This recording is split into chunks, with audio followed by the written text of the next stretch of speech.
Here we are at The Horse and His Boy. We are at chapter 9, Across the Desert. How dreadful, how perfectly dreadful, whispered Lasserline. Oh, darling, I am so frightened. I'm shaking all over. Feel me? Come on, said Aravis, who was trembling herself. They've gone back to the new palace.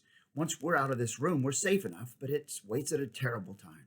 Get me down to the water gate as quick as you can. Darling, how can you? Squeaked Lasseline. I can't do anything, not now, my poor nurse. No, we must just lie down still a bit and then go back.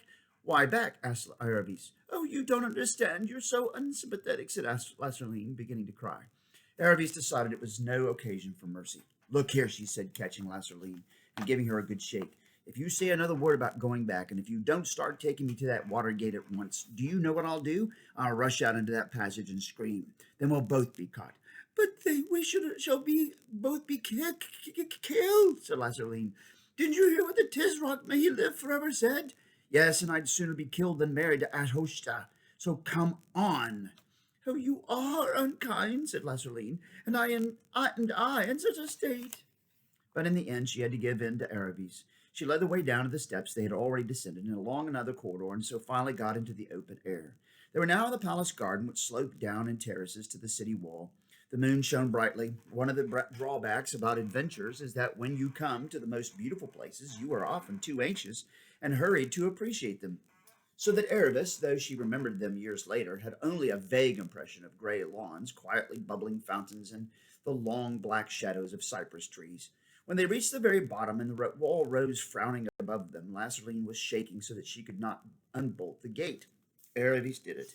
There at last was a river, full of reflected moonlight and a little landing stage, and a few pleasure boats. Goodbye, said Aravis, and thank you. I'm sorry if I've been a pig, but think what I'm flying from. Oh, Aravis, darling, said Lasseline, won't you change your mind now that you've seen what a very great man a host is?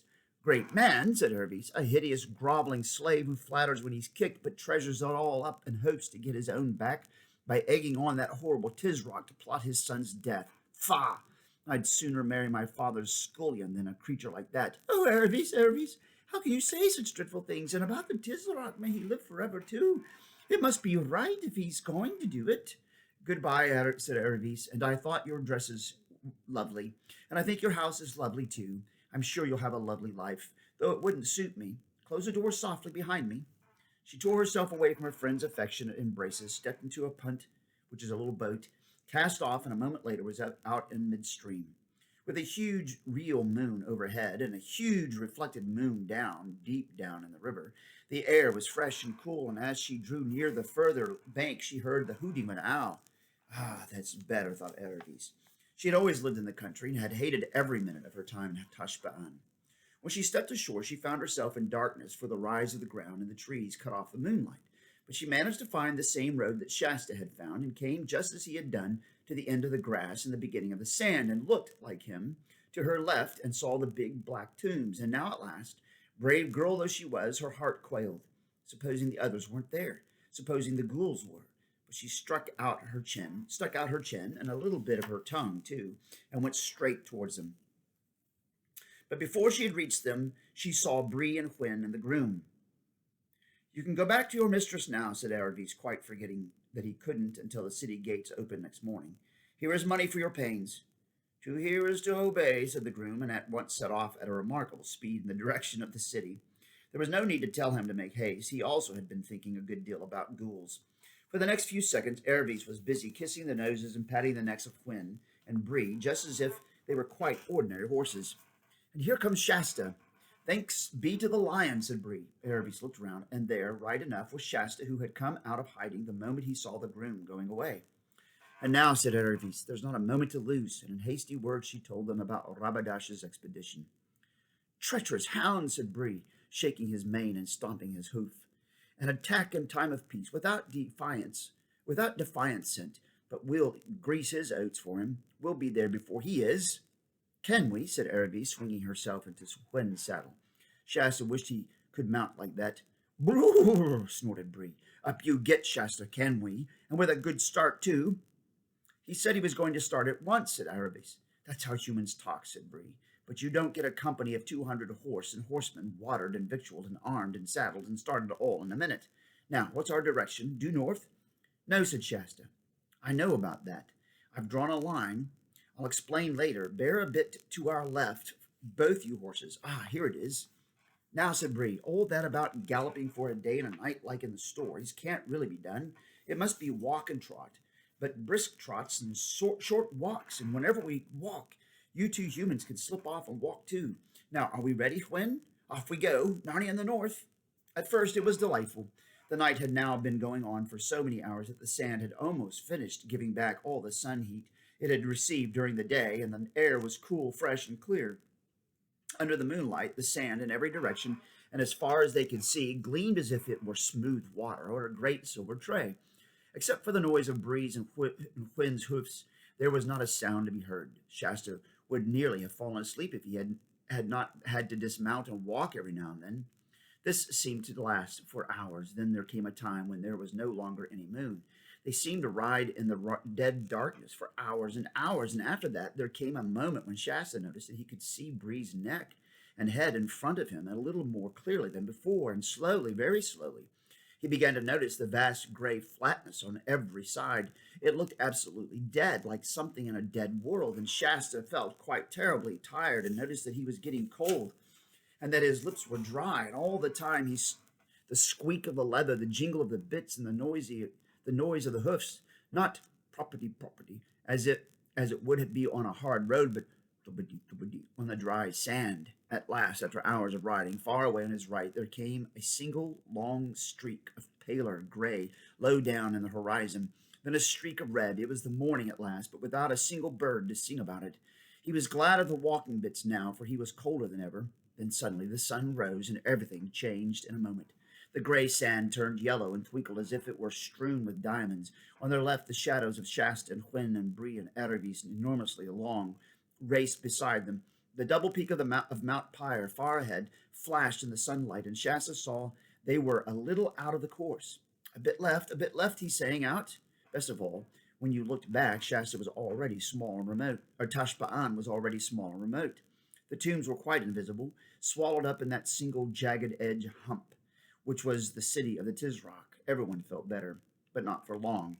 Though Tashbaan looked very far away when they first saw it, it refused to look any further away as they went on. Shasta gave up looking back at it, for it only gave him the feeling that they were not moving at all. Then the light became a nuisance. The glare of the sand made his eyes ache, but he knew he mustn't shut them. He must screw them up like this, squirt them. He must screw them up and keep on looking ahead at Mount Pyre and shouting out directions. Then came the heat. He noticed it for the first time when he had to dismount and walk. As he slipped down to the sand, the heat from it struck up into his face as if from the opening of an oven door. Next time it was worse. By the third time, as his bare feet touched the sand, he screamed with pain and got one foot back in the stirrup and the other half over Bree's back before you could have said knife. Sorry, Bree, he gasped. I can't walk. It burns my feet. Of course, panted Bree. Should have thought of that myself.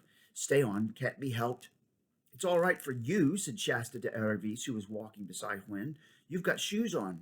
Erebus said nothing and looked prim. Let's hope she didn't mean to, but she did. On again, trot and walk and trot and jingle, jingle, jingle, squeak, squeak, squeak, smell of hot horse, smell of hot self, blinding glare, headache, and nothing at all different for mile after mile.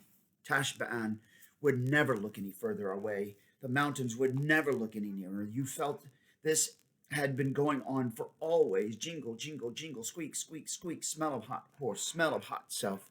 Of course, one tried all sorts of games with oneself to try to make the time pass. And of course, they were all no good, and one tried very hard not to think of drinks, iced sherbet in a palace at Tashbaan, clear spring water tinkling with a dark, earthy sound, cold, smooth milk, just creamy enough and not too creamy, and the harder you tried not to think, the more you thought. At last there was something different, a mass of rocks sticking up out of the sand about 50 yards long and 30 feet high. It had not cast much shadow, for the sun was now very high, but it was cast a little. Into that shade they crowded. There they ate some food and drank a little water. It is not easy giving a horse a drink out of a skin bottle, but Bree and Hwen were clever with their lips. No one had anything like enough. No one spoke. The horses were flecked with foam, and their breathing was noisy. The children were pale. After a very short rest, they went on again. Same noise, same smell, same glare, till at last their shadows began to fall on their right, and then got longer and longer till they seemed to stretch out to the eastern end of the world. Very slowly the sun drew nearer to the western horizon, and now at last he was down, and, thank goodness, the merciless glare was gone, though the heat coming up from the sand was still as bad as ever.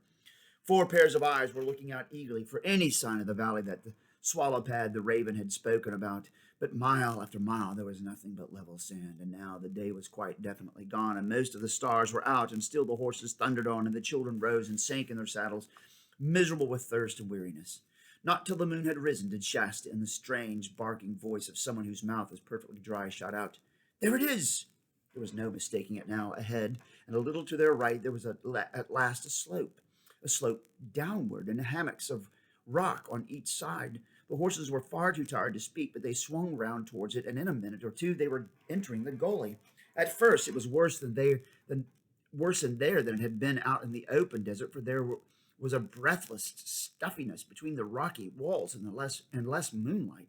The slope continued steeply downwards, and the rocks on either hand rose to the height of cliffs.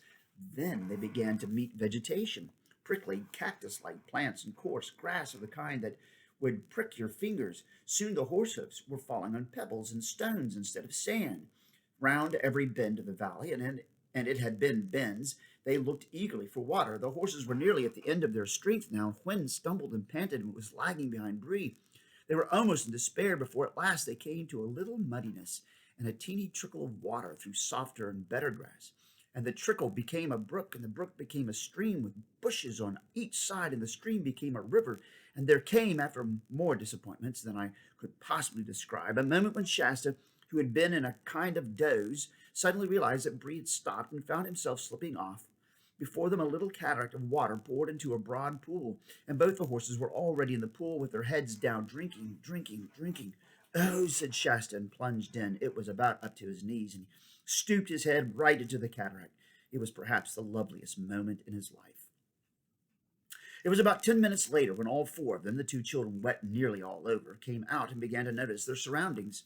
The moon was now high enough to peep down into the valley. There was soft grass on both sides of the river, and beyond the grass, trees and bushes sloped up to the bases of the cliffs.